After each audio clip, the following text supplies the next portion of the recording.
Alright. Ini KFC. Kena bawa KFC untuk adik. Tapi teasernya dah ada tadi. Pengarah dah bagi teaser sikit. Semua dah makan ke?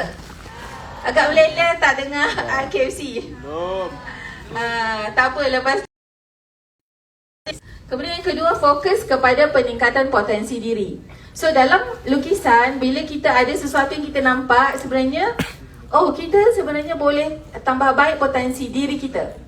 Contohnya, bila adik-adik masuk kuis kan, mesti adik-adik ada impian. Betul tak?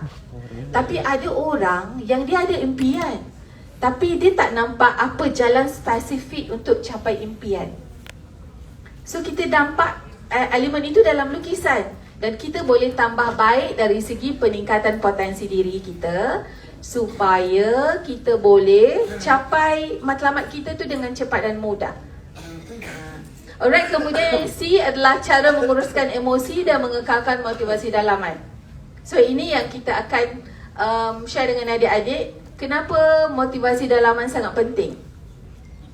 Sampai bila orang nak cakap dengan kita, nak motivate kita. Paling penting kita tahu apa kita nak. Diri kita sendiri jadi driver untuk kita capai apa yang kita nak. So penting untuk ada motivasi dalaman. Bukan kata motivasi luaran tak penting. Namun yang lebih lagi pentingnya adalah bila kita ada motivasi dalaman. Okay. So far boleh? Boleh. Faham kan? Faham. Baguslah. Bagus. Okey, sebelum kita belajar tentang lukisan kan, Kaina nak tunjuk beberapa lukisan dengan adik-adik dan kita nak tanya apa first impression adik-adik bila tengok lukisan ini. Rumah idaman. Apa rumah idaman? Betul. Ke orang rumah idaman? Boleh dua-dua. Dua-dua boleh ya? Benar. Lagi? Seronok. Apa dia? Bahagia. Bahagia. Alright, lagi? Hadikan. Apa dia? Hadikan. Apa? Cantik je kan dengar. Kolam ikan ni. Oh ni kolam ikan cantik. Orang dia cantik juga kan? InsyaAllah. Okey, lagi? Suasana ceria. Lagi yang belakang tu, zoom belakang tu, tudung merah ke tudung coklat ke? Dia tak panggil coklat kan, dia panggil mocha. Matahari tersenyum. Alright. So kita nampak apa yang kita nampak. Itu aja. Di sebalik ni kita tak tahu kan? Kelihatan. So kalau sempat Kaina explain apa benda yang ada dalam sini. Alright, kita tengok lukisan kedua. Okay? Boleh. Alright. Masjid, alright. Suram. Lagi? Hidup segan mati tak mahu. Tenang, hidup segan mati tak mau. Yang mana hidup segan tu? Allah. Yang itu rumput ke orang dalamnya? Ke Dalamnya kot. orang dalamnya? Kawasan lah, kawasan. Kawasan dia macam tu kan? Alright, lagi? Ni abang tepi, boleh je respon. Ada langsir, belakangnya ada, ni ada orang. Orang dia rambut macam Trojan ke rambut panjang, tak tahulah. Lagi? Ada ayam? Apakah? Ayak. Allah lah, mana ayak sini ke? Belakang. Oh situ, rumah dia tepi laut katnya kan? Danau. Sebelah sana tu laut. Danau. Agaknya orang dalam rumah ni happy ke tak? Happy? Tak? Kita belasah je lah sebut kan apa yang kita boleh sebut. Okey, nanti adik-adik akan tahu. Okey, next. Ni sebenarnya dia punya ibu kat mana nak? Oh sini. Ibu. Suluh kat sini tak boleh lah, dia kena suluh kat sini, tekan kat sini. Alright, yang ini. Tenang, okey. Anak senja. Sedih. Lagi? Anak senja. Apa senja? Anak senja. Sendu. Self healing. Penembak senja. Ada nampak macam broken ke koyak ke? Galau. Makan dalam. Galau. Okey. Nak sleepy. Kecewa, Masya Allah. Lagi? Lonely. Bila belajar master ADHDP, kita belajar mengenal juga dari segi warna. So yang ini dia ada nilai seni-seni macam tu kan. So dia bubuhlah warna. Dan warna tu dia jadi kredit lah. Dia memainkan peranan untuk kita explain tentang warna juga. Tapi jangan risau kalau tak pandai lukis. Kak Yana pun tak pandai lukis. So jangan risau lukisan kita entah apa-apa. Kita tak tengok cantik atau tidak lukisan tu. Kita tengok apa elemen yang kita lukis. Itu aja. Okay, so yang ini sendu ya. Kesian dia. Self healing. Dia perlu masa untuk self healing. Gitu.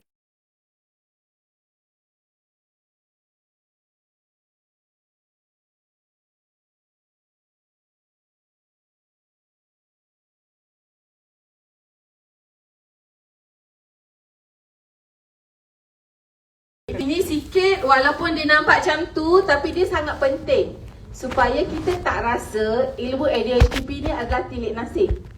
Dia bukan tilik nasib, dia psychological base. Okey, yang pertama, ilmu ni sebenarnya dah lama. Tahun 1948 diperkenalkan oleh John Bach. Kemudian dipopularkan pada masa itu oleh Immanuel Hammer. Tahun 1969. Kak Yana pun tak wujud lagi. Mak Ida. Maksudnya Kak Yana lagi muda lah. Masih muda lah. Gitu. Okay, so Hammer ni lah yang popularkan lepas tu. So jarak dia agak lama sebenarnya. Kemudian teknik ni sebenarnya best. So dia dipopularkan di Malaysia. Di rantau inilah sebenarnya Indonesia pun dah masuk oleh Cikgu Kak Yana berdua orang ni. Ahmad Radi Sahim, lecturer UMT. Kemudian satu lagi Profesor Muhammad Aziz Shah, Prof Mas. Yang ini dia start betul-betul mengkaji tahun 2015. Kita sekarang 2022. So jarak dia dah agak lama. Kenapa dia punya stok yang lama masa PKP hari tu, tapi dia kembang baliklah. So sekarang ini jadi antara teknik yang sebenarnya kita pun suka lukis dan terapis pun suka. Macam Kak Yana buat sesi kaunseling, kita banyak guna, dulu kan masa PKP banyak sesi kaunseling online. Dan sesi kaunseling online sekarang bila kita dah bersemuka, banyaknya sesi bersemuka. Namun masih ada sesi online, contohnya alumni tu dah kerja, ada isu tempat kerja, ataupun dah kahwin, ada isu dalam perkahwinan. Ataupun banyak Kak Yana ada buat sesi untuk open public juga under EDCP Therapist platform. Yang kat situ memang kliennya doktor, engineer, ada arkitek, ada macam-macam dari situ. So bila online, saya ada masalah tapi tak tahu nak cakap macam mana. Tahu tak apa terapis buat? Saya ada satu cara. Boleh tak puan lukis? Nanti lepas lukisan semua tu kita bincang. Boleh? So kita boleh tackle betul-betul straight to the point apa benda isu dia. Macam mana puan tahu? Lukisan tu dah menceritakan semuanya. Macam mana? Nanti kita belajar. Okey, kemudian dia adalah terapi diagnosis dan intervensi psikologi berdasarkan lukisan rumah pokok orang. So yang wajibnya lukis rumah pokok orang dan juga lukis line-line objek yang kita rasa kita nak tambah. Boleh aja sebenarnya. Kemudian pendekatan unik, pantas dan berkesan. Macam kita tengok kita dah ada andaian, tapi pengesahan masih lagi kita kena tanya klien tu lah. Alright, teknik meluahkan perasaan, pemikiran melalui simbol yang ada dalam lukisan tersebut. Dan ia berasaskan teori psychoanalysis. Tahu ke psychoanalysis? Yang belajar psikologi dia tahu. Ini antara awal-awal teori psikologi, psychoanalysis. Dan dalam psychoanalysis ni dia banyak explore tentang minda separa sedar seseorang. So apa yang kita lukis, kita rasa macam conteng-conteng je. Tapi sebenarnya ia mengeluarkan apa benda yang kita suka, kita tak suka, apa yang kita geram, apa yang kita marah, apa benda yang terpendam dalam subconscious mind kita, minda separa sedar kita. Okay, so itulah tentang ADHDP. Jangan fikir, nanti apa benda lah maksud lukisan aku. Tak payah fikir, belasah je istilah dia, lukis je. Alright. Matlamat ADHDP bukan nak tengok lukisan tu cantik atau tidak cantik. Alright. Tapi dia nak tengok yang ini. Personality, perasaan, perhubungan, komunikasi, cita-cita, impian, pengalaman. Semua itu akan dia explore dari lukisan. Okey. Masih boleh bertahan? Boleh. Masih boleh fokus? Boleh. Alright, good. Okay, so ini ada 9 prinsip. Kena go through je 9 ni, lepas tu kita melukis. Boleh? Alright, yang pertama, tiada ketepatan 100%. Contohnya you lukis macam ni, ada ciri-ciri macam ni lah. Kita ada andaian, terapis ada andaian. Kemudian kita dah cakap, oh, kamu mesti macam ni kan? Dia tak ada mesti 100%. Kita kena tanya dan ketepatan tu tak semestinya 100%.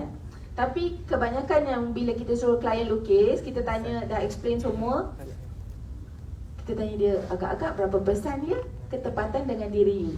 Ada yang cakap 97%, ada yang kata 70%, ada yang kata 80%. Majority 90% ke atas yang Kak Ena handle lah. So kalau ikutkan, kalau 75% macam kena dengan diri kita kan, kita dah sebenarnya boleh rely on lukisan tu. Dah boleh percaya, dah accurate. 75% ke atas dah accurate. Okey, yang kedua, ia berasal dari psikologi klinikal yang psychoanalysis yang cakap tadi tu. Sesuai untuk klien bermasalah, sederhana dan juga sihat. Kita ada isu ke, kita tak ada isu ke, atau kita memang ambil ubat psikiatrik, semua ini sesuai untuk dia. Okey. Jangan menghukum klien. Kita kata, kau ni memanglah, patutlah. So kita tak menghukum klien. Kita tak ada judge orang. Kita tengok orang tu lukis ada elemen-elemen tertentu dan kita kata, kau ni memang tak ada. Kita tak menghukum. Tidak meletakkan nilai terapis. Maksudnya bila kita dah lukis, kita tak kata, kamu ni kenapa lukis gambar orang seksi sangat? Cuba bawa masuk tudung, pakai tudung ke, pakai hand socks ke. Tak ada, itu bukan lukisan kita. Itu lukisan dia, suka hati dia. Alright, interpretasi paling tepat adalah pengesahan, pengakuan dan perkongsian oleh klien itu sendiri. Walaupun nanti adik-adik belajar kan, kita dah ada, oh kalau macam ni macam tu lah, kalau macam ni lah. Tapi kita kena tanya untuk pengesahan. Alright. Ia terapi mengikut gerak hati. Yang ini bermaksud kalau you all buat, adik-adik buat, kemudian rasa macam tak boleh pakai lah ni, karut lah Kak Ena ni, tak payah pakai. Maksudnya tak payah gunalah. Tapi kalau adik-adik rasa, best juga, kita boleh nanti bagi adik kita lukis, kawan kita lukis, mak kita lukis, siapa-siapa lah lukis. Dari situ kita boleh explore dan bantu dia. Mungkin dia ada sesuatu yang dia belenggu dari lama lah. Okay, so kita boleh bantu dia. Yang ke-9 dan yang terakhir adalah ini last kan, fahami ADHD dan intervensi psikologi CBT.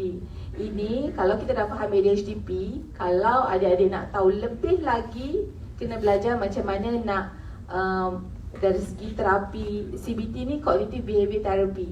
Cognitive Behavior Therapy adalah diperakui teknik yang paling berkesan untuk merawat apa-apa isu kesihatan mental lah, sebagai terapi sampingan untuk isu kesihatan mental. Okey. Dah standby, dah ada kertas? You all ada lapik kan? Boleh lapik? Alright, so boleh standby. Adik-adik boleh guna pen, boleh guna pensel, boleh gunalah alat tulis mana-mana yang adik suka. Kalau ada lah yang bawa warna, boleh juga warna. Okay. Kalau nak guna pemadam boleh, nak guna pembaris boleh. Apa-apa alat tulis yang adik-adik bawa tu kan. Siapa bawa alat tulis kan, satu beg uncang tu, segala mana ni ada dalam tu. Ada kan. Dia kalau ikut ilmu line NLP, dia kata orang tu orang kinestetik tinggi. Dia nak segala benda ada keliling dia, senang dia nak guna. Okay, dah ready dah? Ke sedang mencari-cari? Siapa belum ada kertas?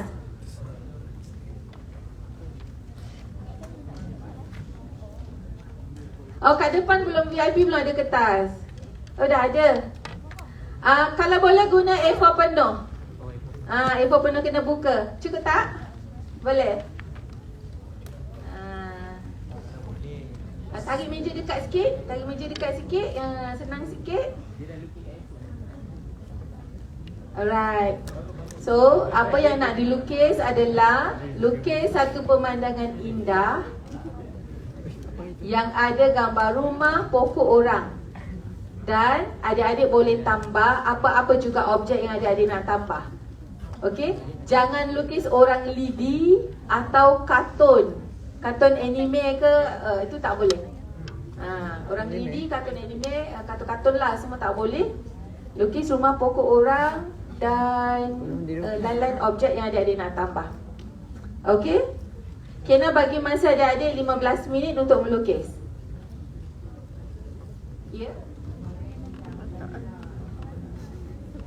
Okey, ini peralatan dia, kertas A4, pensel atau pen pemadam, pembaris. Jika perlu apa-apa pun boleh guna. Alright, Kena patah balik yang ini. So, Kena bagi adik-adik dalam lebih kurang 15 minit untuk adik-adik lukis. Lepas 15 minit kita akan cerita apa benda yang ada. Kita explore sama-sama. Biasa rumah di belah kiri. Okey, AJK ni kru pun boleh buat juga. Duduk boleh buat juga. Kita boleh explore lukisan kita sendiri juga. Ruki tahu tak buat. Tak apa, duduk je kat situ sambil-sambil boleh buat. Pindah kiri. Oh. Coba lihat dulu sih. Sekarang 9.16, so 9.30 lah. Adik-adik ada ample time untuk lukis. Ya. Ada. Pensel ke pen? Pensel.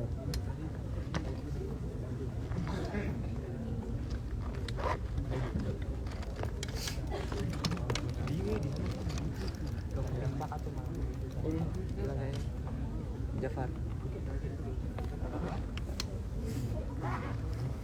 Wah, cantik bas.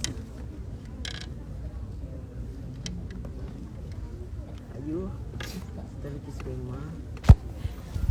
Rumah.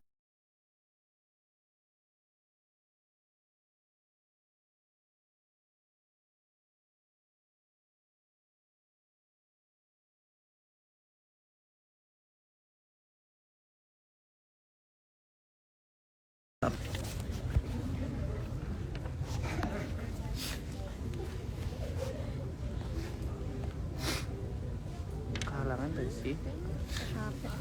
Enggak ada tripod,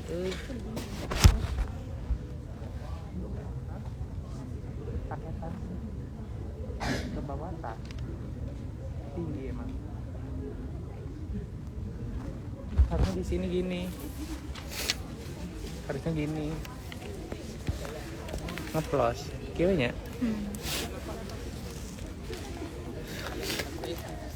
Duduk.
Ini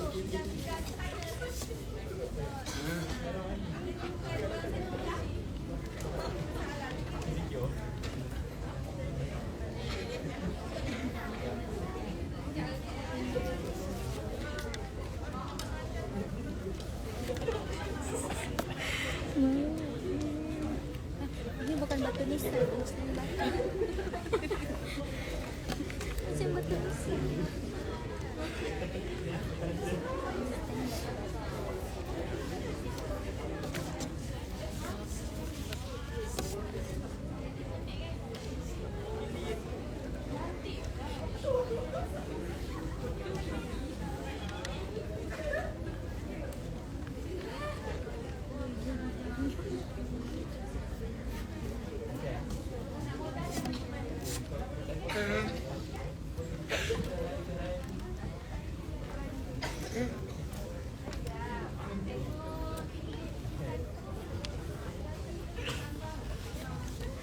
Wih, cantik ya Kak Baby Pilkis.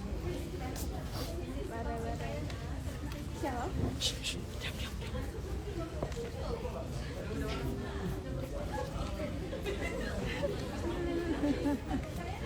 Bisa kembali ke SD.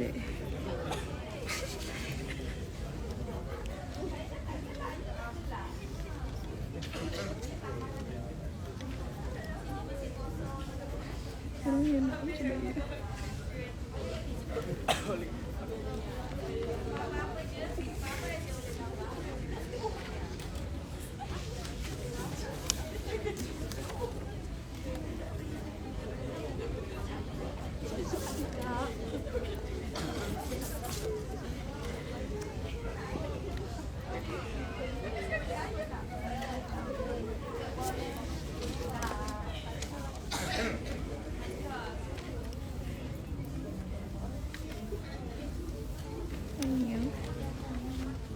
Bed.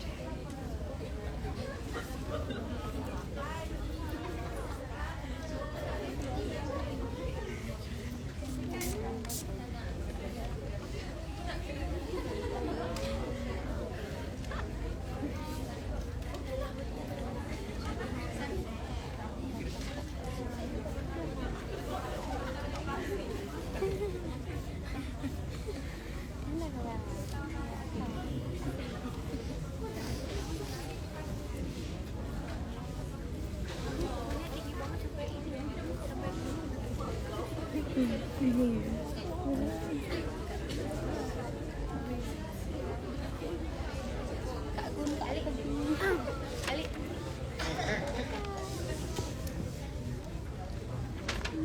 Dulu pohon kelapa aja.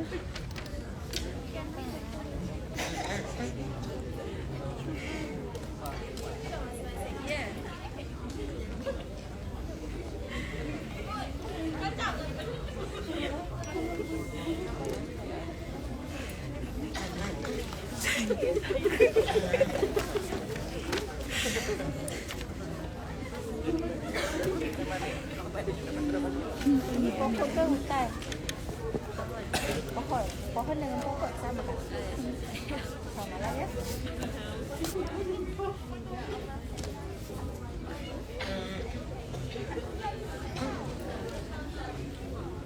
Apa benda Fan? Fan?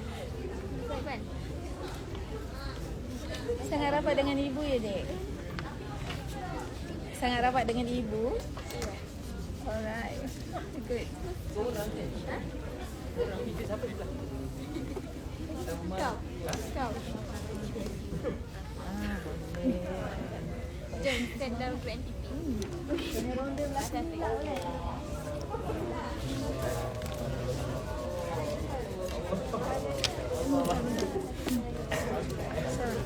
Terus saya dari sini. Bisa. Imajinasinya.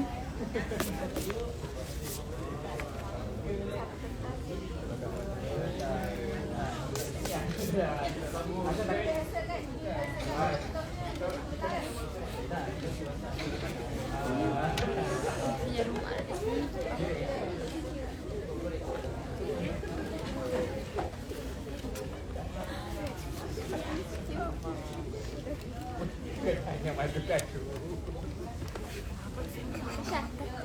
Siapa yang tadi rambut bener-bener sekarang? Ramai. Tahu ini Saya lagi. alat dengan ibu siapa ini?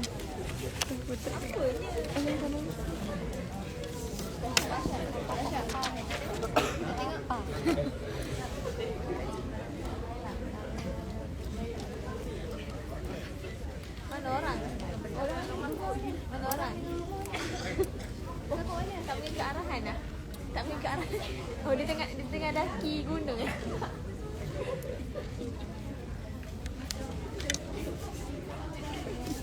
Kalau pendek.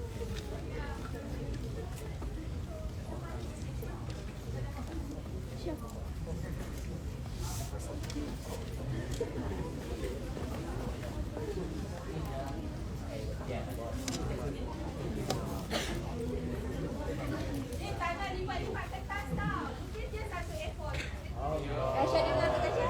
Sikit balik, sikit balik. Sikit balik.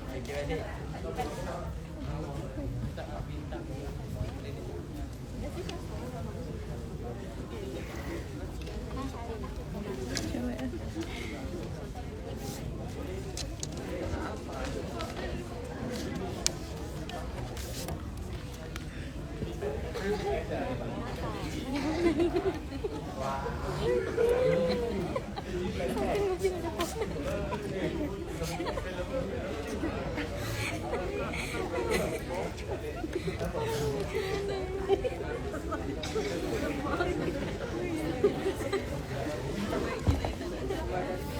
Terima kasih. Oh, Natal juga. Salju. Aku lupa caranya bikin rumah kayak gimana. Ini kayaknya anak SD juga bakalan lebih bagus deh. Lagi ya.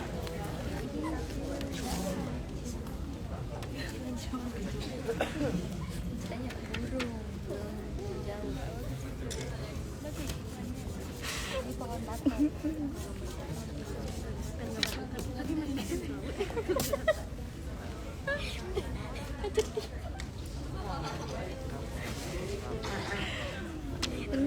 Oh, nak kecil. Omel ya. Iyalah. Pegunungan Ini apa? ada badai. Biasalah matahari. Baik gambar-gambar anime ya. Sudah bisa.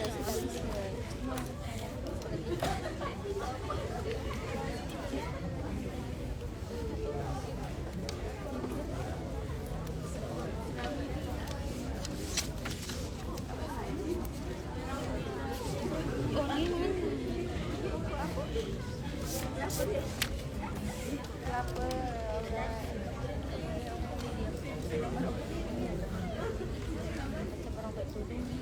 Oh, tengah dia belum.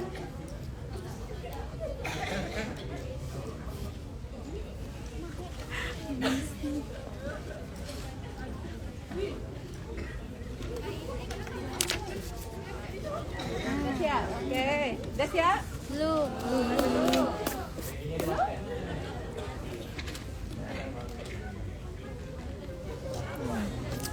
Aku punya pohon apel.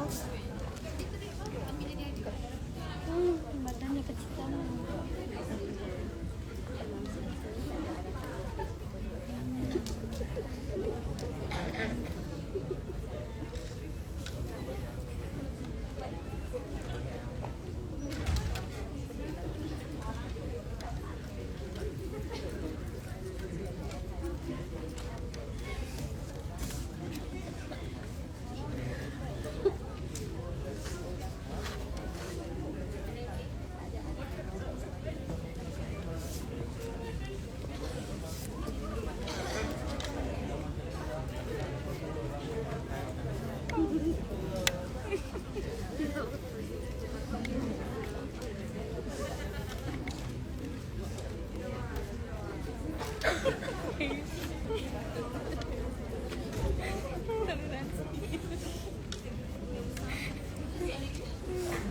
Dah lah. Ini tu macam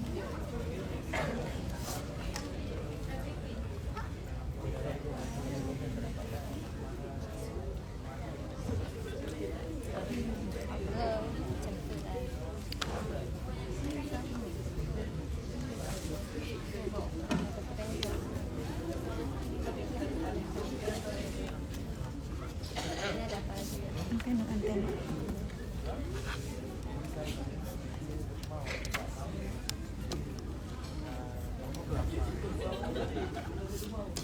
Antena kostumasi.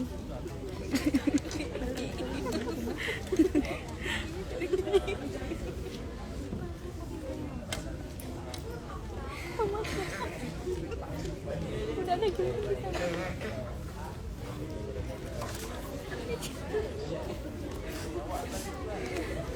Tak cantik lah.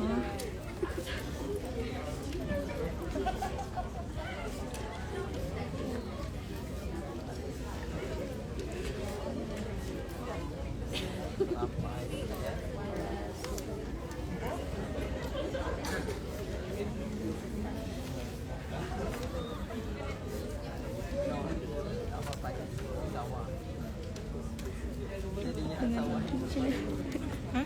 Tetap dengan minyak. Kita dekat dengan minyak. Tak bisa nyari. Macam sedang menakut-nakut.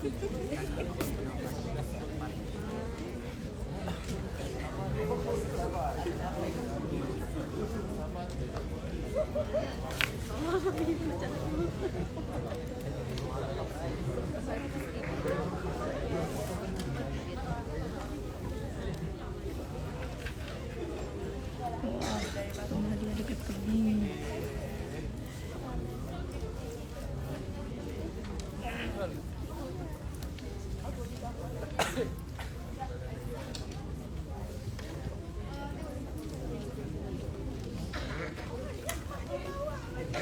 Apa lagi ya?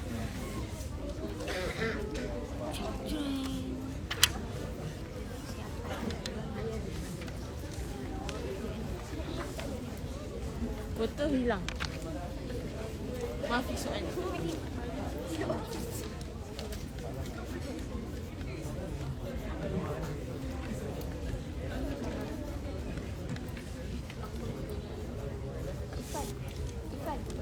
Ifan.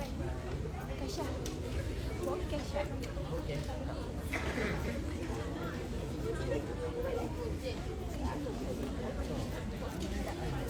Dah sudah? Belum lagi, tak cantik ke ni? Siapa suruh lukis? Siapa suruh lukis? Cantik. RM1. Dua hari nak nilai.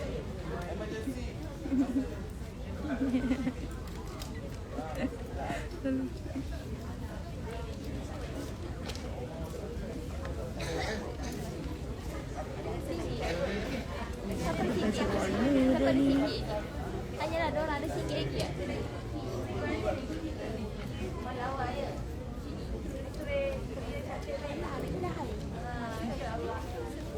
Okey, boleh kita sambung dengan interpretasi? Boleh. Alright, kalau tak kan nanti pukul 2 nak habis. Betul. Boleh lah.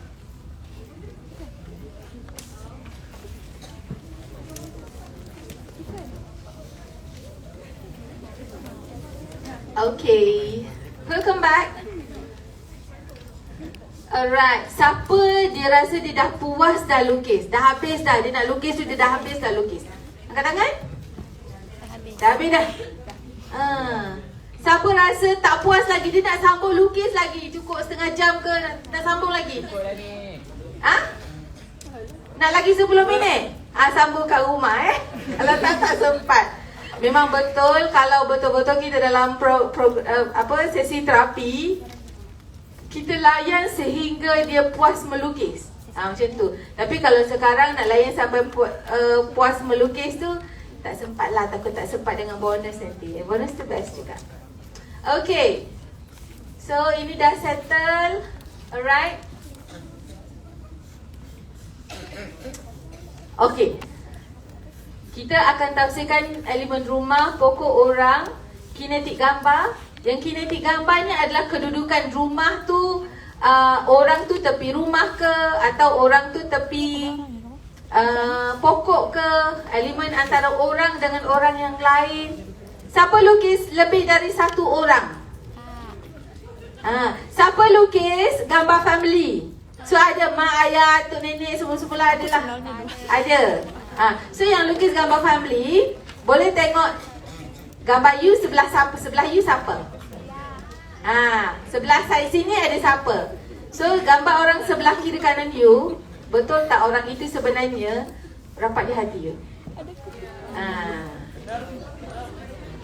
Okay. Dan lain-lain simbol. Kita akan explain juga.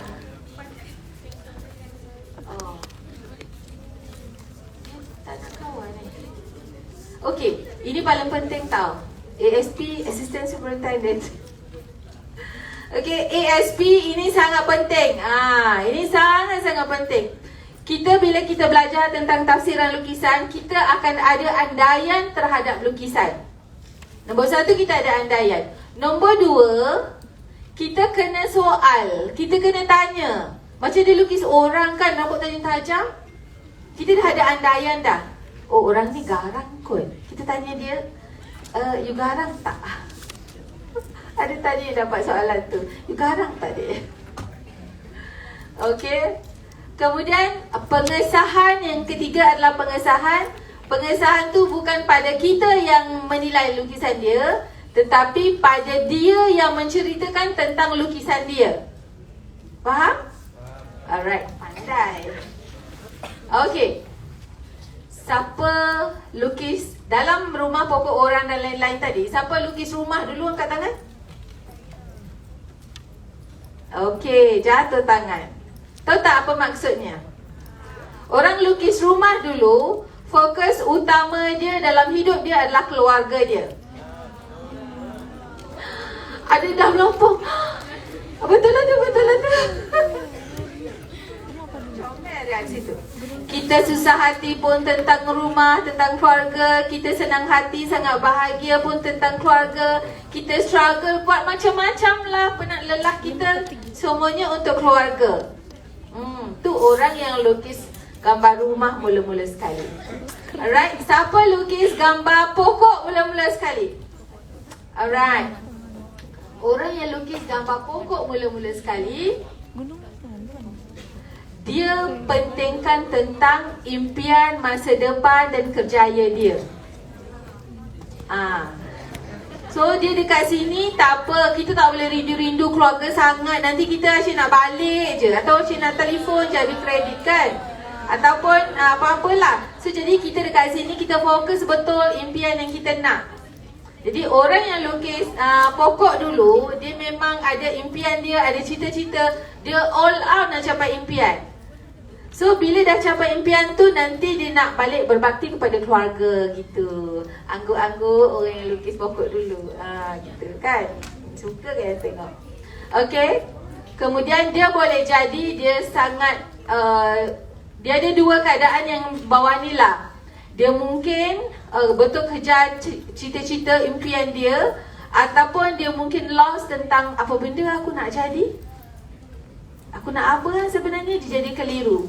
Dia boleh jadi itu juga. Tapi fokus utamanya adalah masa depan dan kerjaya. Itu fokus paling penting. Alright. Siapa lukis orang dulu? Angkat tangan. Okay, kita ada juga yang lukis orang dulu. 1, 2, 3, 4. Orang yang lukis orang dulu, dia betul-betul fokus pada diri dia sendiri dulu.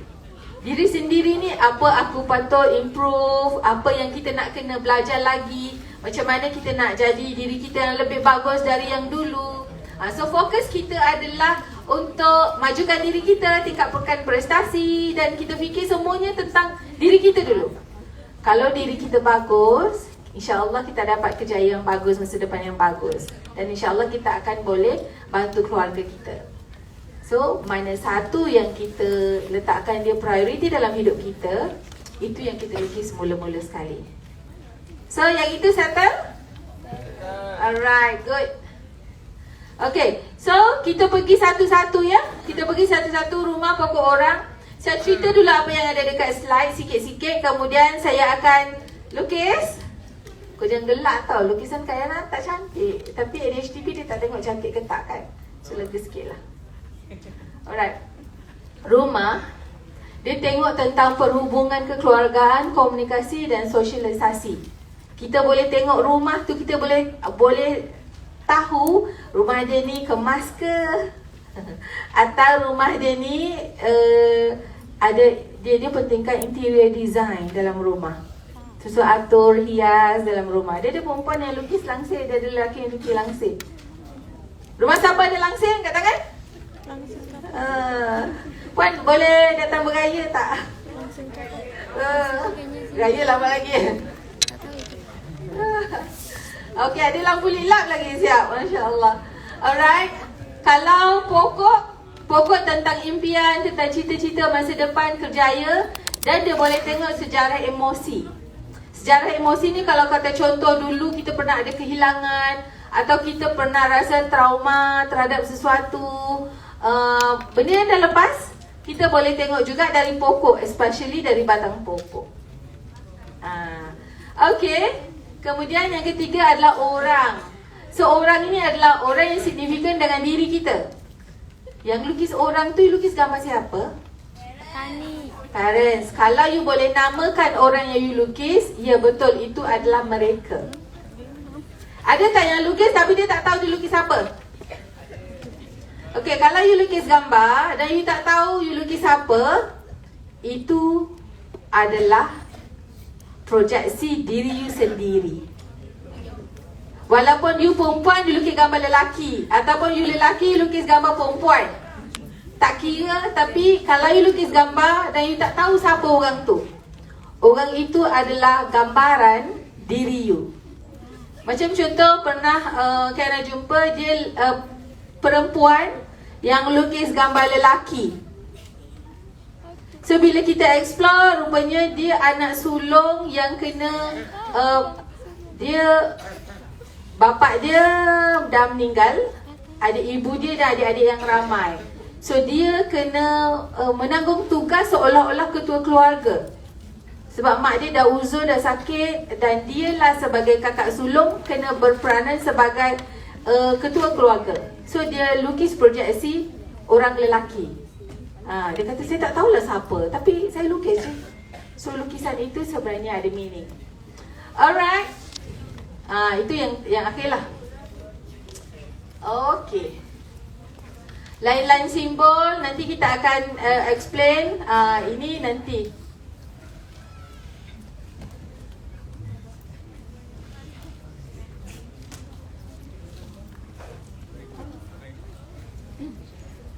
Okay. Nak tengok Kayana lukis? Alright.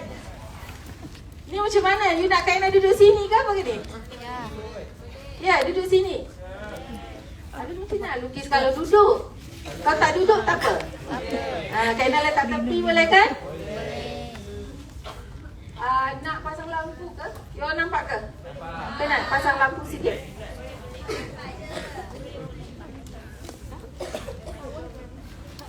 Okay.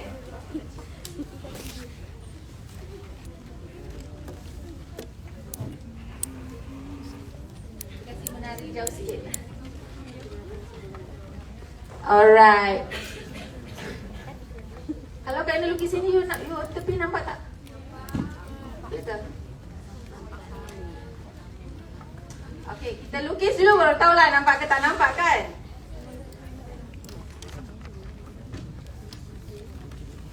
Oh, nak kena tunggu on dulu ke? Kayana sudah ready? Kita tengok satu persatu. Mula-mula kita tengok lukisan rumah. Kemudian kita tengok pokok, kita tengok orang. Dan kita tengok lain-lain elemen dalam pokok. Kita tunggu teknikal kalau kata nak set up ke nak apa ke? Okay. Tarik nafas dulu.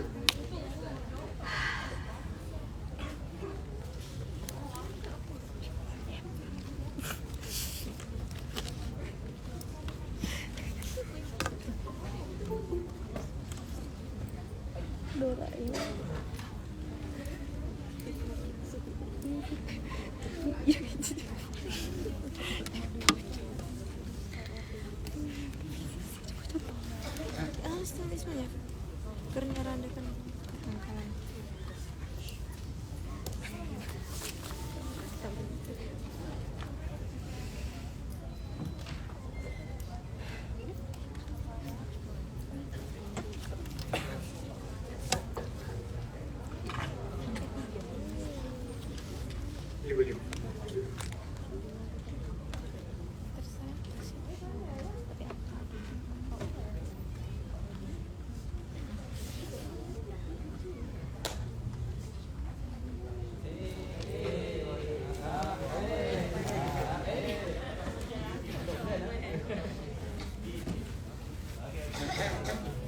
Boleh? Alright. Okay, boleh mula? Boleh. Alright, kita mula dengan rumah. Okay. Ada lukis rumah macam ni ke? Ada. Alright. Dia lukis rumah, kemudian ada pintu. Ada. Okay. Lepas tu ada tingkap. Ini yang basic lah kan. Dia ada tingkap. Kemudian ada tombol tak? Ada. Kalau yang ada lukis tombol, maksudnya approachable. Approachable. Kalau kita repo elok dengan dia, boleh datang rumah dia lah maksudnya. Ada yang lukis gambar kunci tak? Macam ni kan dia lukis macam kunci. Tak. Kunci yang buka tu, buka kunci tu, lubang kunci. Tak ada. Ada. Kunci, key. Kan kita ada kunci, lepas tu kita nak buka pintu tu kan, dia ada lubang untuk masukkan kunci tu. Yang itu. So yang itu dia boleh intai dari dalam keluar kan? So dia ada lubang intai tu. So bila ada lubang untuk intai tu, ni Kaina dah close up lah. Dia mungkin ada unsur-unsur prejudis terhadap orang luar. Boleh percaya ke orang ni? Boleh percaya ke?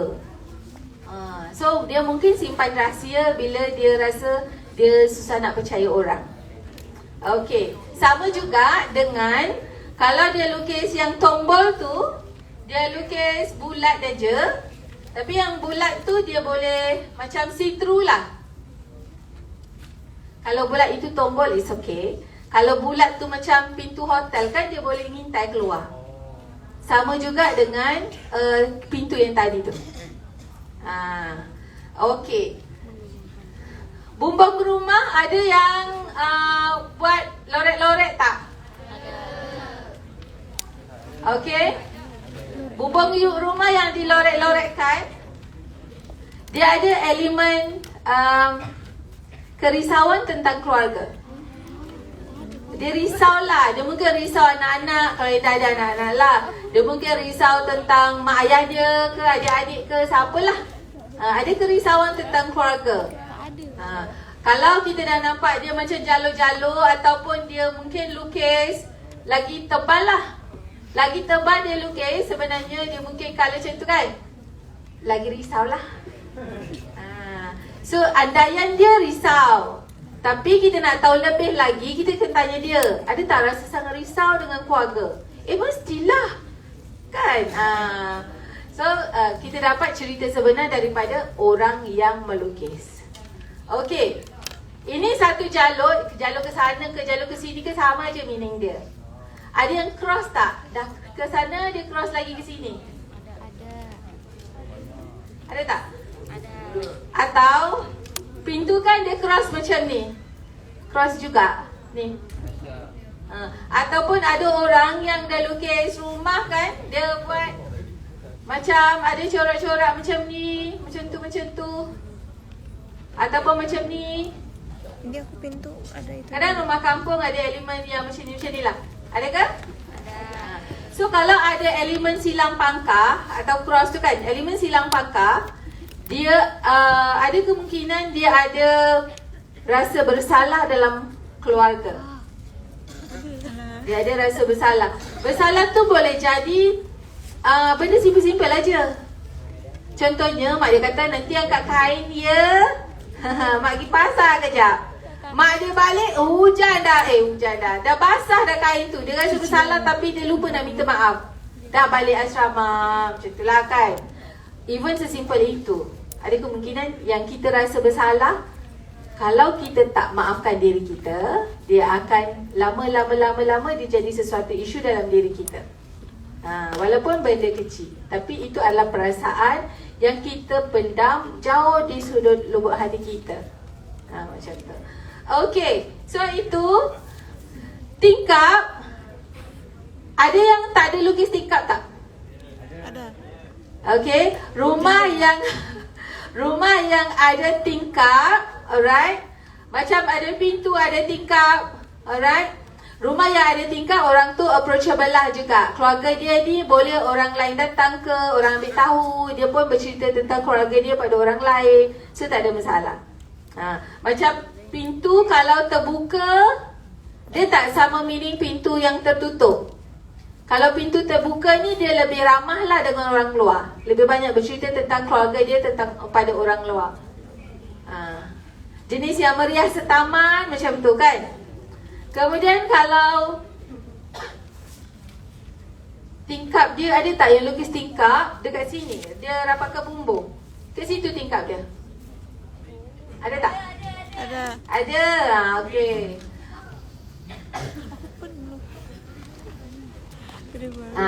Orang yang lukis tingkapnya rapat ke bumbung, orang ini kreatif.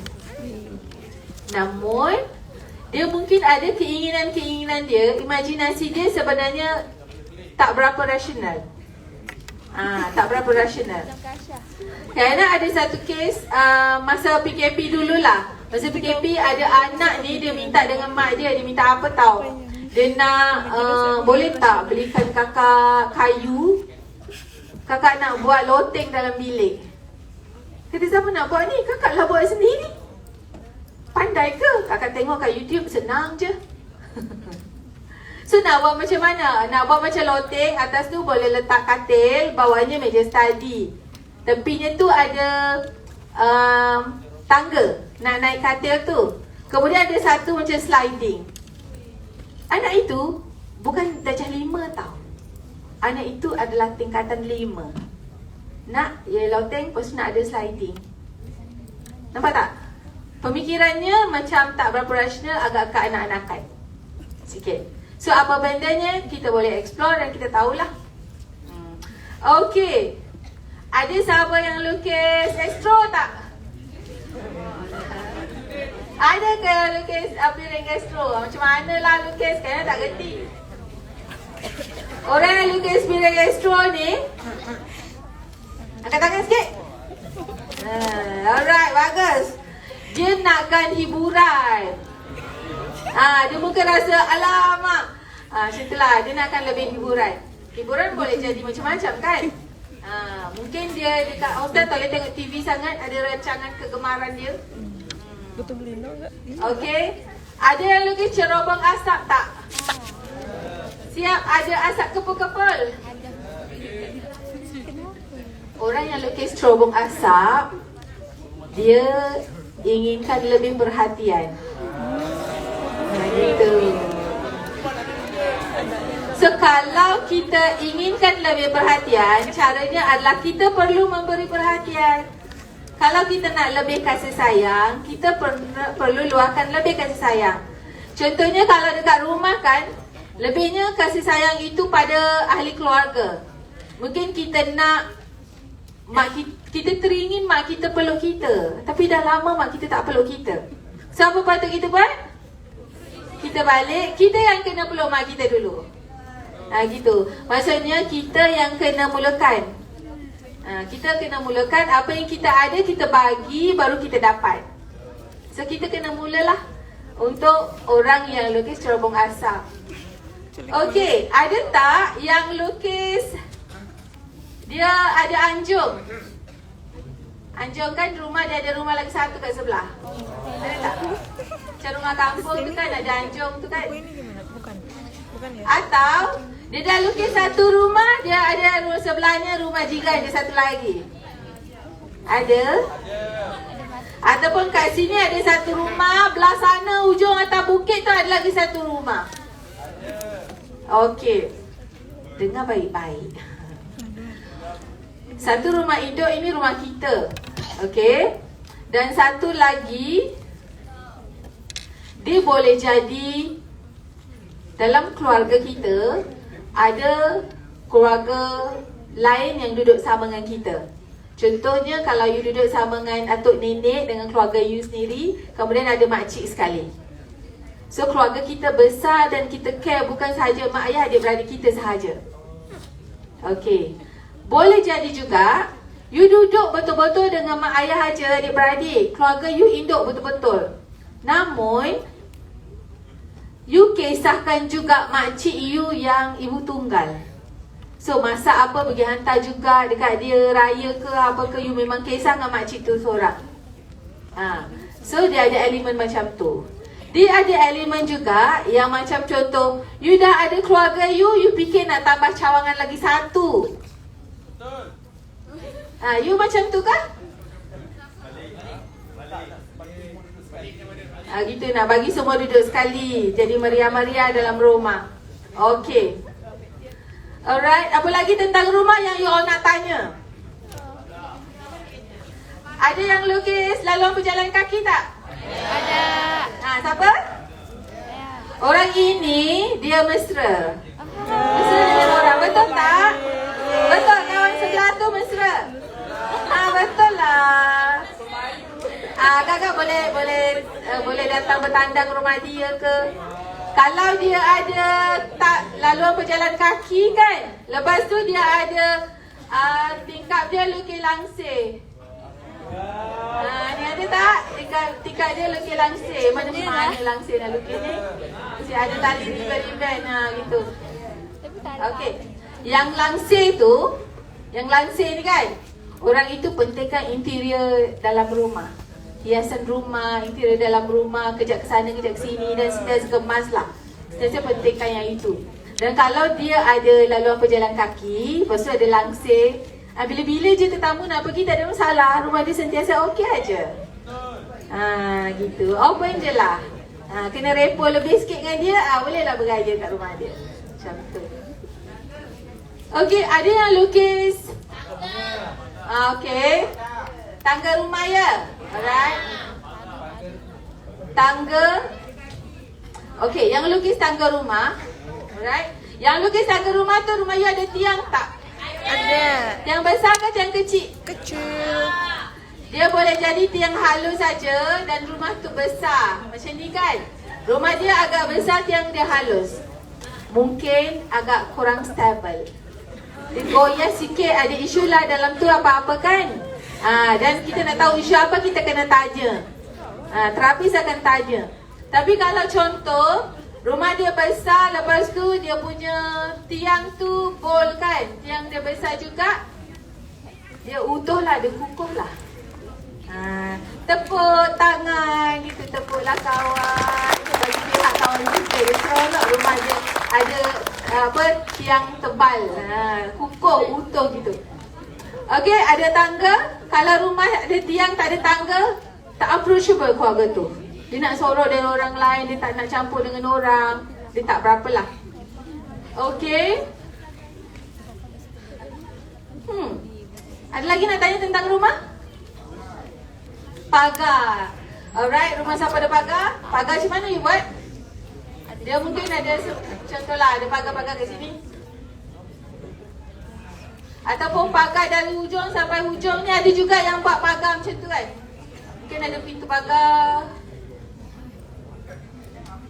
Lepas tu dia ada pagar-pagar lah. Alright. Yang lukis rumah ada pagar. Siapa tadi? Rumah ada pagar? Kaina nak tanya soalan boleh? You all yang cakap boleh, yang tak lukis pagar. Kaina nak tanya lukis pagar tu boleh tak? Kaina tanya you. Okey, terima kasih. Dalam rumah you, dalam keluarga you, ada rules tak? Ini boleh mak kata, ini tak boleh. Ada. Dan you rasa okey tak? Atau you rasa kadang-kadang you rasa rimas. Ikut situation. Maksudnya ada masa okey, ada masa you rasa rimas lah. Alright. So orang yang lukis pagar, dia mungkin rasa dalam keluarga dia ada rules, ada restriction, ada yes and no yang keluarga dia tetapkan. Especially mak dia ke, ayah dia ke, kakak dia ke, yang tetapkan certain rules yang kena ikut. Dan kalau you okay dengan rules itu, you jadi anak yang sangat berdisiplin. Tetapi kalau you tak okay dengan rules itu, you mungkin ada elemen sedikit memberontak dan sebagainya. So mana satu, kita kena tanya orang yang melukis itulah. You rasa sebenarnya okay ke tak? Kalau you rasa okay, then it's fine. Kalau you rasa tak okay, rasa terkongkong, rasa macam susahnya nak bergerak, macam tu kan. Sekarang pernah ada orang lukis keliling rumah pagar. Kemudian dalam pagar tu ada kolam. Lepas tu dia buat macam tu. Kita kata tak boleh lukis orang lidi kan? So dia lukis macam tu. Kita tanya apa tu? So dia kata ini kolam. Lepas tu orang ni berenang, dah hampir nak lemas. Tanya orang tu siapa? Sayalah. So ada isu dekat situ. Yang kita explore banyak, kita buat beberapa sesi dengan dia. Buat sesi dengan mak dia lagi. Okey, kita kata jangan lukis orang lidi. Siapa lukis orang lidi? Sila mengaku. Ada tak yang lukis orang lidi? Okey, dia mungkin ada elemen memberontak. Ada tak elemen memberontak? Macam suka hati akulah, aku nampak suka hati akulah. Orang cakap macam ni, suka hati akulah, nak buat macam mana pun. Maksudnya macam tu, you have your own way of doing things. Walaupun dah ada guideline orang lain bagi, tapi you ada cara you sendiri. Okay, rumah dah settle. Melainkan dia ada soalan, nanti kita boleh buka. Pokok. Kita tengok elemen pokok sini masih okay, masih ada capaian. Alright, pokok biasa kita lukis macam tu kan? Okay. Alright, batang pokok you besar ke kecil? Besar. Ada batang pokoknya halus macam ni je, ada tak? Macam tu je? Ada. Ataupun dia satu je batang pokok dia, lepas tu pokok dia macam tu je, macam lollipop. Adakah? Ada yang macam ni, pokok dia macam lollipop ke macam cendawan? Tak ada. Okey, alhamdulillah. Okey, batang pokok. Kemudian ada akar tak? Ada. Ada akar tunjang sampai ke dalam ke akar kat luar je? Keluar. Okey, kalau dia ada akar tunjang sampai ke dalam, hidup dia dipengaruhi oleh pengalaman-pengalaman lepas yang dia tidak boleh lupakan. Kesian dia. So, yang ini, bila kita sekarang berada di dunia kita sekarang, tapi kita hidup dalam ingatan kita kepada mungkin mak ayah kita yang dah tak ada, mungkin kita rindu nenek kita, kita lupa, nenek kata tolong ambil ubat nenek, kejap nek, kita pergi main bola, tak tengok ubat nenek, tiba-tiba nenek dah tak ada, kita pun rasa bersalah je dengan nenek. So benda even sesimpel itu boleh tinggalkan kemelekatan terhadap masa lampau. Sejauh mana kemelekatan itu kita kena tanya orang tu. Kita tak boleh kata, kau ni kan trauma masa lepas kan, kau dengan nenek ke kau dengan siapa? Tak boleh buat macam tu. Okay. So ada yang letak akar dia ke atas tak? Itu pokok kan, akar dia bukan kat bawah, tapi akar dia yang ke atas ni, yang macam tu sikit, macam tu. Ada ke? Ada. Akar yang macam ni, emosi dia strong. Dia ada akar yang betul-betul menguat kepada batang pokok yang dia ada. So itu sangat strong. Okay. Ada tak yang lukis dahan terpotong? Ada. Alright. Ada? Siapa angkat tangan? Boleh Kak Yana tanya? Okey, yang tudung kuning tu pakai emas hitam. Alright, boleh kan Kak Yana tanya kan? Okey. Tak boleh dia. Ada yang tepi ke? Tak boleh tanya siapa? Dekat sinilah, pindahlah. Siapa lukis pokok dahan dia terpotong? Tak ada nak? Okey, yang depan baju hijau. Alright. I love you lah, Dik. You ada rasa kehilangan tak? Mungkin orang yang you sayang dah pergi. Ya? Alright. Okey, kita doakan yang terbaik untuk you, untuk dia juga. Okey, yang ini orang yang dia ada dahan tapi dahan dia dah terpotong. Dia mungkin ada rasa kehilangan. Kehilangan tu boleh jadi macam-macam. Kucing dia mati ke, ataupun orang yang dia sayang dah meninggal ke. Macam Kak Yana, bila Kak Yana belajar, yang paling best Kak Yana praktis dengan anak-anak, dengan keluarga. So Kak Yana bagi arahan yang sama. Anak Kak Yana 3 orang, minta dia lukis. Memang anak Kak Yana yang kecil lukis pokok macam ni. Ada pokok terpatah ni. Tanya dia, soalannya sama macam tadi. Ada tak adik rasa kehilangan orang yang adik sayang? Yelah, Abang Muaz kan dah meninggal.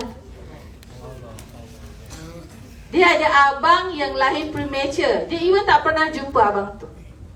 Dan kalau orang tanya saya, anak berapa orang puan? Saya cakap 3. Oh, Mi 4. Dia masih sebut abang dia tu. Walaupun abang tu dia tak pernah jumpa, tapi hati dia sangat dekat dengan abang tu. Dan sentiasa sebut, oh kalau abang ada kan, dia boleh pergi kedai dengan abang tu je. Tak payah tunggu abang lagi satu ni, busy kan. Kalau abang tu ada kan agaknya, dia boleh bawa adik ronda-ronda naik basikal kan. Teman adik pergi taman. Dia sampai macam tu sekali attachment hati dia dengan abang dia. So pernah dia rasa sayu lah. Dan saya lukis, bila orang itu meninggal, bukan orang tu tinggal kita selama-lamanya. Kita cerita tentang alam roh kan. Kemudian apa? Alam rahim. Kemudian alam dunia. Lepas tu alam barzakh. Kita berpisah alam aja. Dari alam dunia ke alam barzakh. Kemudian lepas alam barzakh tu ada lagi alam-alam yang lain sampai akhirnya insya-Allah kita semua nak bersatu dalam syurga. Kita kena jadi baik supaya nanti kita boleh sama-sama bertemu dekat syurga. So bila kita explain dari segi perjalanan hidup yang itu, dia okey. Dia okey, alhamdulillah. So kita mungkin ada rasa kehilangan sampai ada trauma, ada depression dan sebagainya. Kita boleh faham dari segi yang itulah. Perjalanan hidup manusia tu. Okey. Kita naik ke atas. Ada orang dia lukis dahan kan. Lepas tu dia lukislah daun. Ada yang lukis macam tu tak? Ada. Dia ada dahan kan. Ada dahan dulu, lepas tu baru ada daun-daun. Alright. Dia ada satu lagi jenis yang dia buat je cloudy macam tu. Ya, ada. Macamnya satu batang pokok, kemudian macam tu je cloudy macam tu. Ya. Satu jenis orang lagi, dia lukis daun tu macam tu. Tak tahulah bila nak siap ni.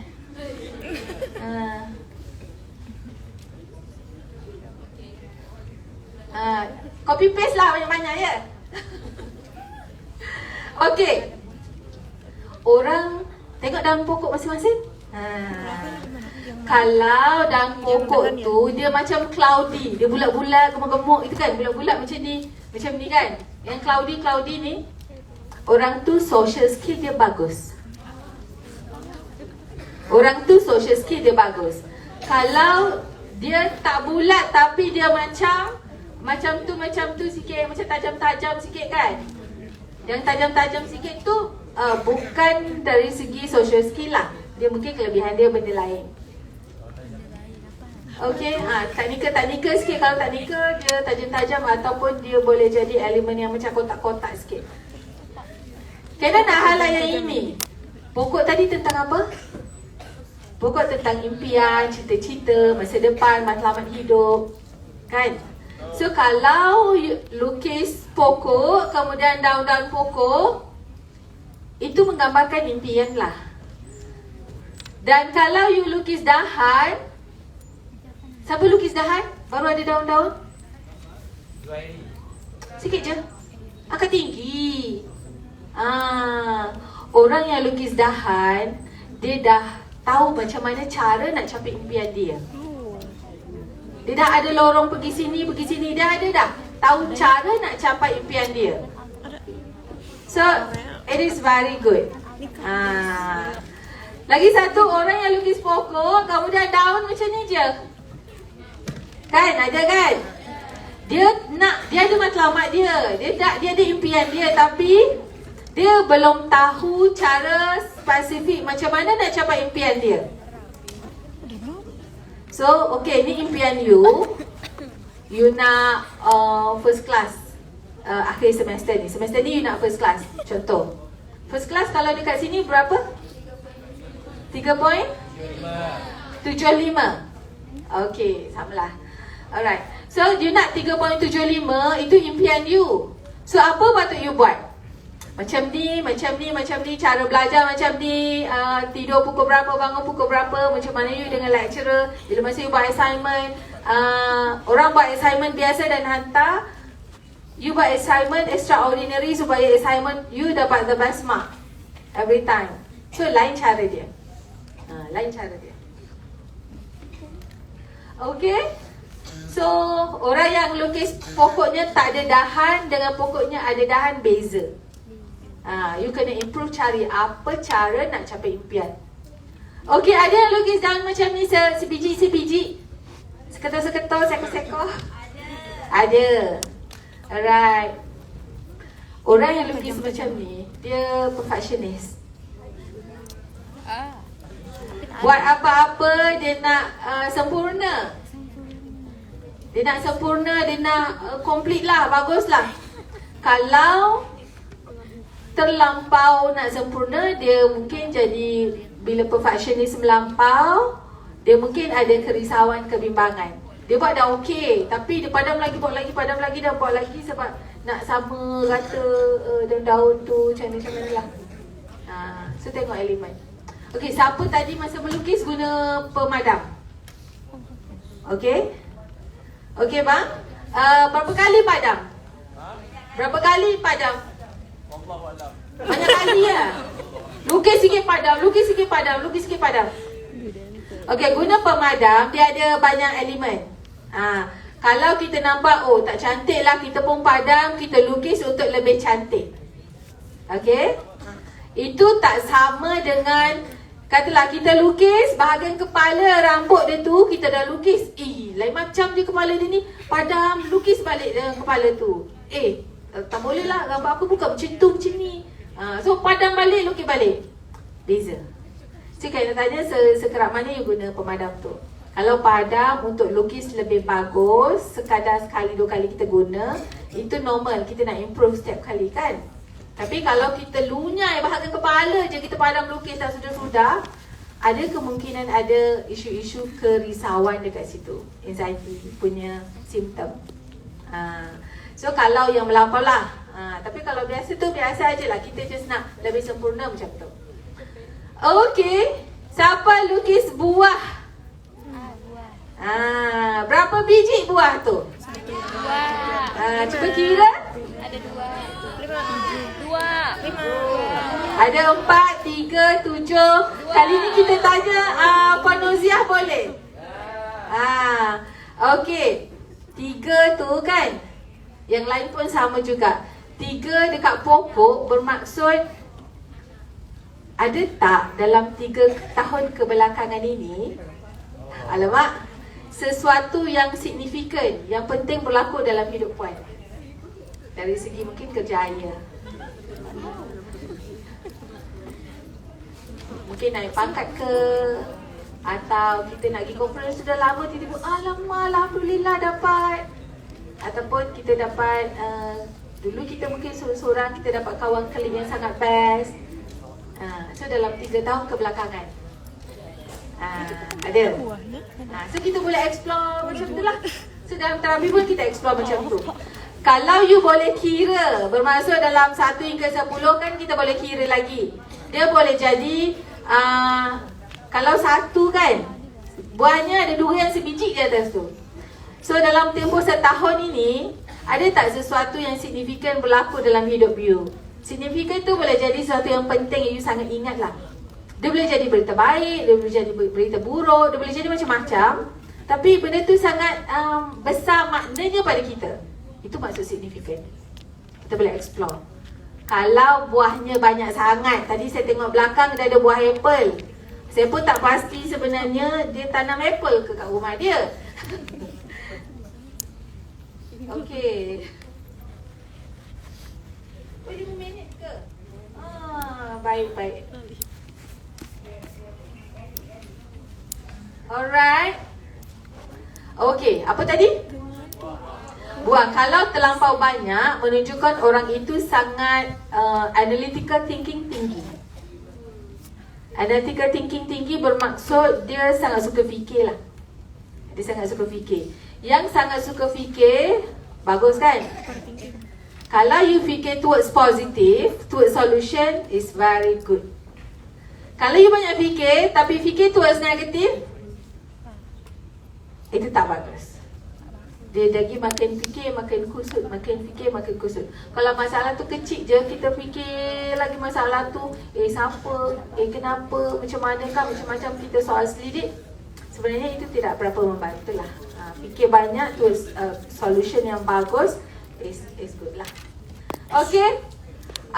Siapa lukis pokok kelapa? Alright. Yang lukis pokok kelapa ni, dia ada elemen pokok kelapa tu yang sebenarnya sangat bermanfaat kan. Orang lukis pokok kelapa biasanya dia nak jadi orang yang bermanfaat untuk orang lain. Gitu. Okay, tepuklah kawan. Bukan bermaksud yang pokok lain tak bermakna. Bermakna juga. Tapi spesifik elemen orang yang lukis pokok kelapa. Dan buah kelapa dia boleh kira ada berapa buah kelapa tu. Boleh relate dengan berapa signifikan tadi tu. Okey, rumah pokok. Kita pergi ke elemen orang. Alright? Orang. Mana lukis? Ke padam lah ya. Ini apa sih? Serem banget.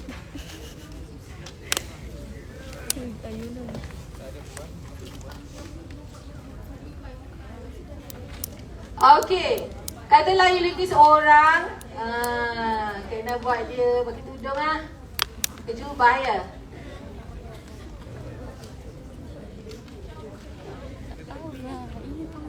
Okey.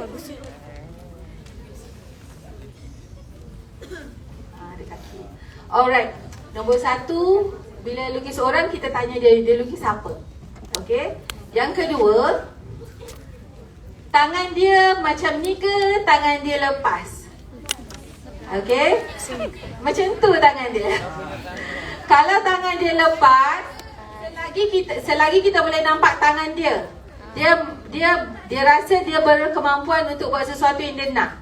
Tapi kalau tangan dia sorok belakang, tangan dia tak nampak sebelah, okey, tak nampak keseluruhan badan dia, tangan dia, ada kemungkinan dia rasa terbatas untuk melakukan sesuatu. Contoh dia nak belajar tapi dia tak berapa faham lah. Lepas tu dia rasa macam awkward nak jumpa lecturer contoh. So dia rasa dia kurang kemampuan. Alright. Tangan kanan dengan kiri sama panjang tak? Tak. So itu sebelah kanan you ada apa? Tangan kanan you, sebelah tangan kanan you, contoh dekat sini kan. Katalah ini perempuan kan? Katalah sebelahnya ada lelaki lah pakai songkok lah macam tu kan.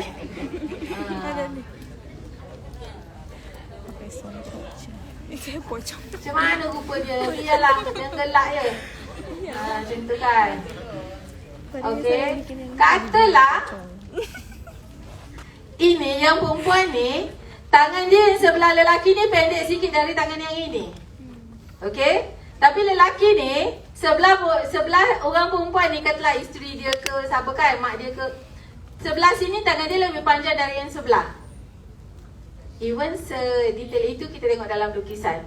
So orang ni bila dekat dengan, contohnya katalah ini suami dia, dia rasa agak terbatas aktiviti dia ke perlakuan dia bila sebelah ada suami dia sekali. Tapi kalau suami dia tak mengungkung dia, bagi dia bebas, sebenarnya dia boleh berkarya lebih lagi. Macam tu. Tapi dekat sini suaminya lebih berpotensi bagus bila ada isterinya yang sangat menyokong dia dekat sebelah. So boleh tengok tangannya panjang pendek dekat mana lah. Macam tu. Alright.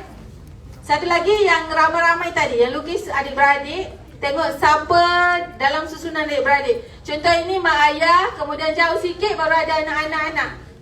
Tapi dan sebelah mak dia ada satu lagi. Mungkin mak dia rapat yang dengan yang ini. Dengan lain-lain tu jauh sikit. Kenapa jauh sikit? Sebab yang besar ni dah berdikari. Mak dia tak perlu tengok detail sangat. Yang kecil lagi. So mak dia kena bantu semua benda. So banyak elemen dekat sini kita boleh tengok. Ini lagi naik. Alamak. Low battery? Okay. Dia bagi warning so Kak Yana berhenti tu sebenarnya. Alright. Orang ada tak yang lukis rambut tajam-tajam? Tak. Rambut dia kan, kita buat songkok dia macam tu tajam-tajam. Okay. Rambut tajam-tajam atau elemen tajam-tajam biasanya menunjukkan sifat agresif. Garang, senang marah, cepat melenting dan sebagainya. So yang itu dia apa ya? Mungkin kita boleh belajar dari segi stress management lah, macam tu kan. Dia dari segi pengurusan emosi, Kaina ada satu kes. Kes ni sangat rare lah kan kira. Suaminya ustaz, isterinya dalam pantang, anak atas katil. So isteri dia balik kuliah malam ni, balik kuliah kemudian masuk bilik, anak dia tengah nangis atas katil. Isteri dia tengah mandi. So anak tu menangis, dia tak boleh dengar anak tu nangis. Tahu tak dia buat apa? Dia swipe off anak tu dari katil, jatuh ke bawah. Anak tu menangis. Isteri dia lepas tu keluar dan terkejut. Suami dia ustaz kot, berbalik kuliah kot, boleh buat macam tu. Dan bila kita explore, sebenarnya dia ada elemen yang akar pokok ke dalam tadi tu, yang tak settle. Dia anak askar yang dia pernah disepak oleh bapaknya dari beranda sampai ke bawah, tersangkut kaki dia dekat paku, dekat tangga. Parut tu sampai sekarang. Benda tu. So dia kira benda yang ganas dengan anak is okay. Dia pun jadi ustaz apa? Gitu. So dia pengurusan emosi, kita semua kita walaupun kita ilmu agama bagus, kita kena belajar macam mana uruskan emosi dengan baik. Okay. Apa lagi nak tanya? Ada yang lukis sawah padi? Okay, kolam. Sebarang elemen air ini Kaina dah masuk line-line objek. Okay, line-line objek. Siapa yang lukis sebarang elemen air? Sama ada awan, atau hujan, atau kolam, atau laut, atau sawah padi yang airnya masih bergenang, di-associate dengan elemen kesedihan. Sedih boleh jadi macam-macam. Boleh jadi sedih tu dekat dengan rumah. Kalau kata awan kan, awan tu dekat atas rumah atau atas pokok atau atas orang, ataupun sepanjang hujung sampai hujung.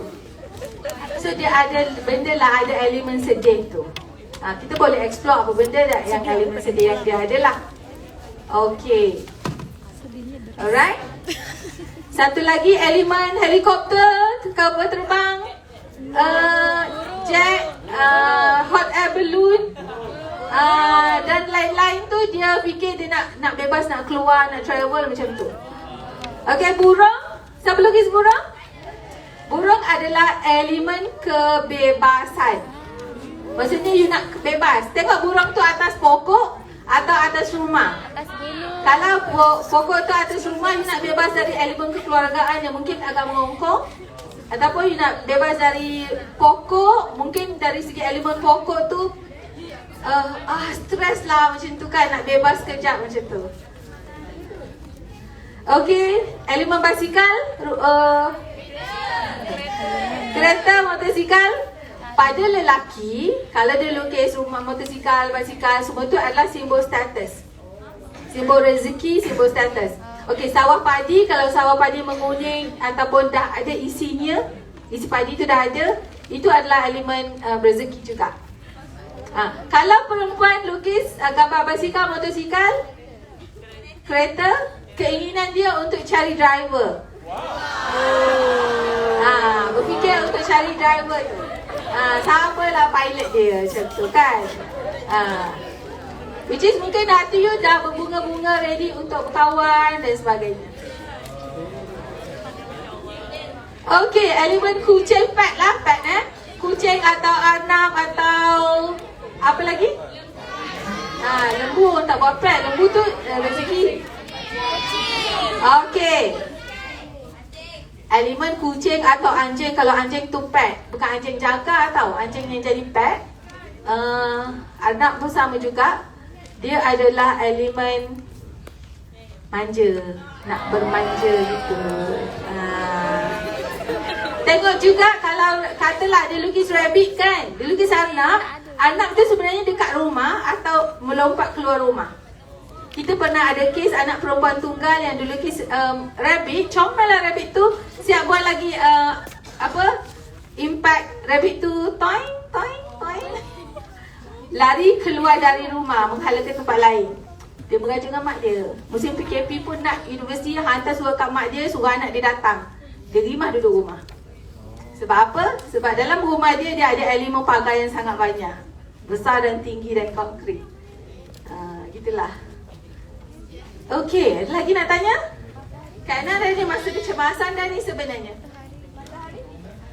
Okey, siapa lukis bukit? Bukit. Kalau bukit dia dua bukit, ada satu matahari kat tengah. Very spesifik. Siapa? Dua bukit, satu matahari kat tengah. Orang ini sangat rapat dengan ibunya. Betul ke?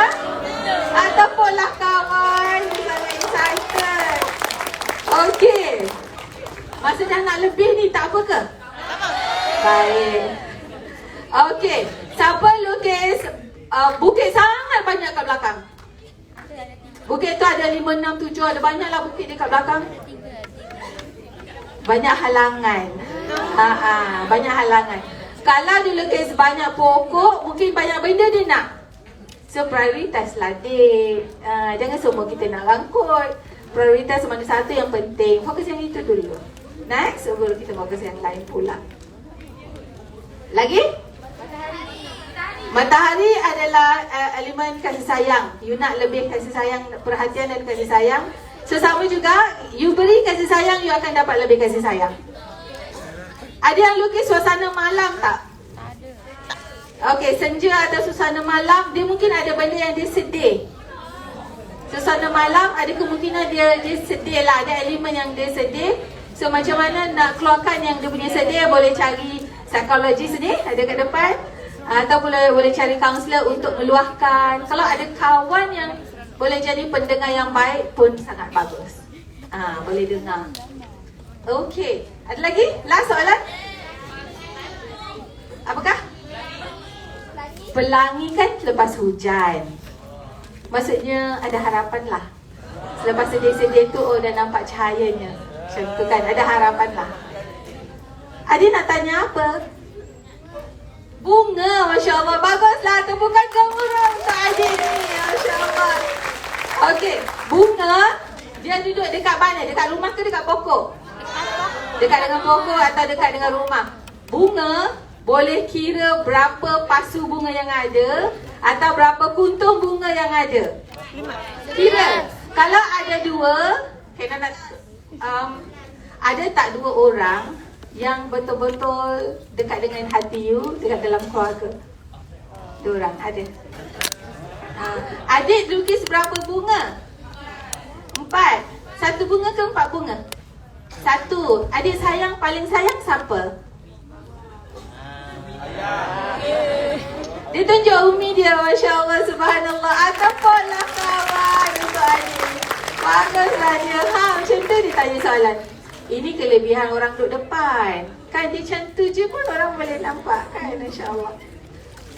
Okey, kalau Kak Ina belajar lukisan ADHDP 6 hari campur 6 hari, 12 hari. Nak cerita sekejap dalam masa 2 jam, dia mustahil untuk kita transfer out semua.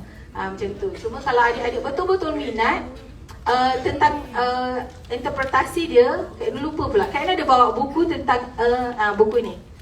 Buku ni tentang interpretasi konsep kendiri tafsiran lukisan projektif.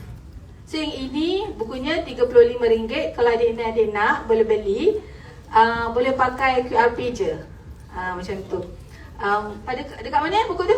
Pokok pula ni. Ada dekat luar. Dan ada juga buku seronoknya mendidik anak dengan kaedah NLP. Itu kita semua anak kan. So buku tu sangat sesuai dengan kita.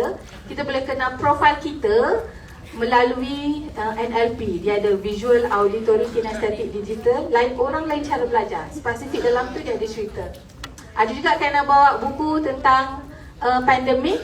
Dalamnya ada 2 kisah Kak Yana cerita tentang tafsir mimpi Kak Yana yang dikomakan masa COVID. So tafsir mimpi tu mengikut ilmu psikologi yang Kak Yana belajar. Kak Yana tulis dalam buku tu. Satu lagi, psikologi first aid. Biasanya psikologi first aid, kita tengok orang nak terjun bangunan, kita pergi bantu dia masa tu. Tapi yang ini, dia nak terjun bangunan dari tingkat 13 dan kita buat psychological first aid melalui phone sahaja. So kisah itu Kak Ina share dalam buku yang pandemik tu juga. Lagi satu buku, Kak Ina bawa 4 je. Lagi satu buku adalah Kaunselor Bukan Malaikat. Ada satu kisah Kak Yana dalam tu, kaunselor bionik. You all nampak Kak Yana sihat kan? Alhamdulillah. Kak Yana hidup dengan bateri perentak jantung. Tak ada bateri tu, out lah. Macam tu. So kisah hidup, inspirasi hidup dengan bateri perentak jantung Kak tulis dalam buku Bukan Malaikat. Kaunselor Bukan Malaikat. Sikit je Kak Yana bawa, siapa nak dia cepatlah. Macam tu je lah. Okay, Kak Yana sikit je lagi. Alamak dah. Macam mana nak buat? Kak Yana nak pergi ending, nak tunjuk link ECJ. Hello technical.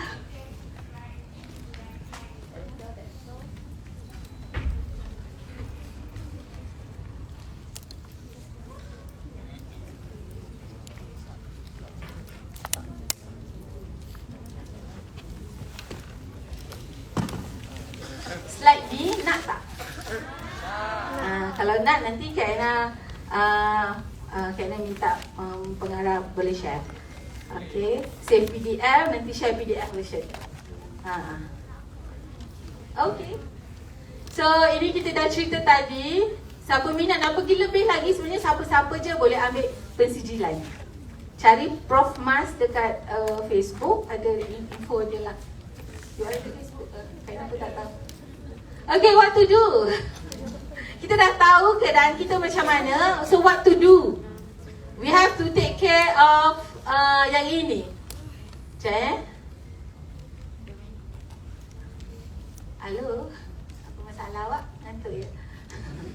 Okay, kita ada mind, body and emotion. Kita kena really take care of kita punya minda, kita punya emosi, kita punya perlakuan. Yang 3 ni. So sebenarnya apa yang kita nak kisah? Dalam apa keadaan pun, kalau kita rasa tak selesa, pernafasan tenang sangat membantu. Contohnya banyak assignment, kalau nak buat tu nak buat ni, alamak, lepas tu dah hantar, lecturer reject, lepas tu rasa kram gitu kan. The best yang Kak Yana sendiri pun buat, you set timer 3 minit. Lepas tu you tarik nafas, sembus, tarik nafas, sembus 3 minit tu sampai timer tu bunyi. Dia seolah-olah boleh tekan reset button dalam diri kita. Dan kita akan okey lepas tu. Alright, yang kedua, yang ini. Ini kalau kita rasa sesuatu yang sangat tak best berlaku. Contohnya, assignment kena reject. Ataupun crush kita lari cari orang lain. Ataupun apa-apalah yang buat kita rasa macam tu kan. Buat ayat ni, buat 5 ayat menggunakan ayat ni. Walaupun saya sedih sebab saya COVID kan, namun saya sangat bersyukur kerana hari-hari makan free. Kan kuarantin. Walaupun saya apa benda, namun saya sangat syukur kerana buat ayat sama je. Yang kita ubah kerana ni je. Buat 5 ayat, dia sebenarnya boleh reset kita punya kognitif. Dia panggil cognitive restructuring. Kita ada nilai sisi lain yang kita lihat di sebalik masalah yang kita ada.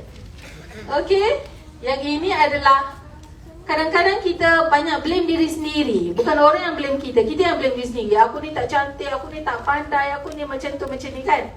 Tapi sebenarnya kita terlupa mungkin satu elemen yang sebenarnya kita patut sayang diri kita. Kenapa? Bila kita syukur, Allah tambah lagi. Lain syakartum la azidannakum wa la in kafartum inna azabi lasyadid. Kena ada case student yang dapat 9A SPM. Tapi dia masuk dah drop out college yang kelima. So bila kita buat sesi, kena tertanya-tanya kenapa ya you drop out college sampai 5 kali. Dia kata, oh Kak Yana, saya sebenarnya 9A, tapi saya 1D. Dia apa? Di English. So dia ada kemelekatan dalam diri dia. Aku sangat pandai. So dia tak kawan dengan kawan dia yang dia rasa tak sepandai aku. Namun dia rasa dia sangat bodoh English tu. So dalam diri dia ada aku yang pandai dan aku yang sangat bodoh. Kontra yang itu. Bila kita syukur kan, tak apalah D, at least tak fail. So apa boleh kita buat? Belajarlah English. Ambil kelas ke. Tak ada kelas tu, kawan kita yang cerdik English ajar kita. Tak adalah kita bodoh English. Kan? Ataupun kita cakap je lah dengan kartun ke, dengan apa ke, whatever. Ada means kan yang banyak daripada kena buang college sampai 5 kali. Gitulah. Alright. So yang ini, cuba lukis tangan. Lukis, tulis 5 elemen yang kita sayang tentang diri kita. Mata aku cantik lah, walaupun aku rabun. Senyum aku manis. Semua tu kita boleh lukis. Lagi banyak kita syukur tentang diri kita, Allah akan tambah lagi nikmat dia untuk kita. Okay, you are not alone. Speak up your mind. Kita ada kaunselor kat sini kan. Kita ada psikologis juga, boleh jumpa. Kita ada kawan-kawan juga, boleh share dengan kawan. You sebagai kawan, kalau you dengar je, you rasa kesiannya lah kawan aku ni, dan you tak boleh bantu. Apa yang you boleh buat? Bantu teman dia jumpa kaunselor. Bantu teman dia jumpa psikologis. Okay. The moment you change your perception is the moment you rewrite the chemistry of your body. Kalau kita fikir semua benda tu buruk aja, tak ada pun elemen baik dia, kita akan seolah-olah macam fikir lebah tu fikir racun lah. Fikir nanti kena sengat mati je. Tapi ada elemen yang sangat baik pada lebah tu yang sebenarnya boleh jadi manfaat untuk hidup kita kan. Okay. Angkat tangan kanan. Cakap saya sayangkan diri saya.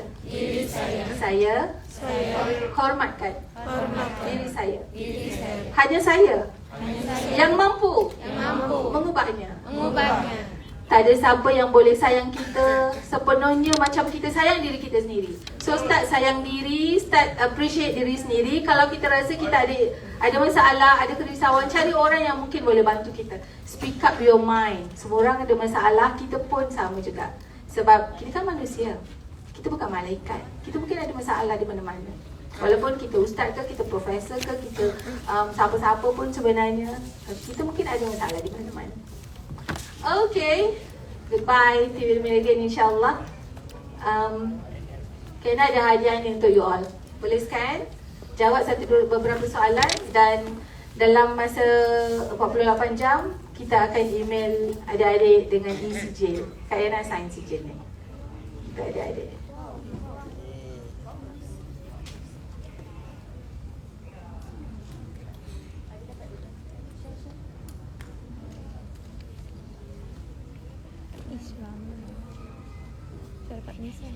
Bengkel tu apa? Okay, itu saja dari Kak Yana. Mohon maaf kalau ada salah dan silap. Mungkin ada rezeki kita boleh jumpa lagi next time insyaAllah. Assalamualaikum warahmatullahi wabarakatuh. Majlis mengucapkan jutaan terima kasih kepada Puan Mahyana kerana sudi berkongsi satu ilmu baharu bagi kita semua yang melibatkan dengan personaliti, fizikal dan mental diri kita sendiri. Semoga segala ilmu yang disampaikan oleh beliau kita dapat manfaatkan dan memperbaiki segala kekurangan diri kita ke arah yang lebih baik, insya-Allah.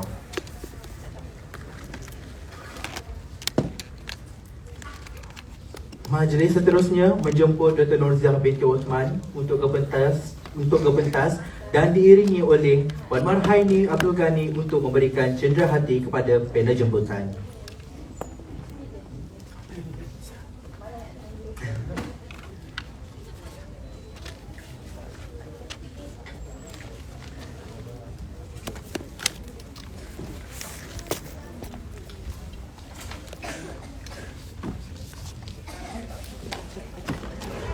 Terima kasih.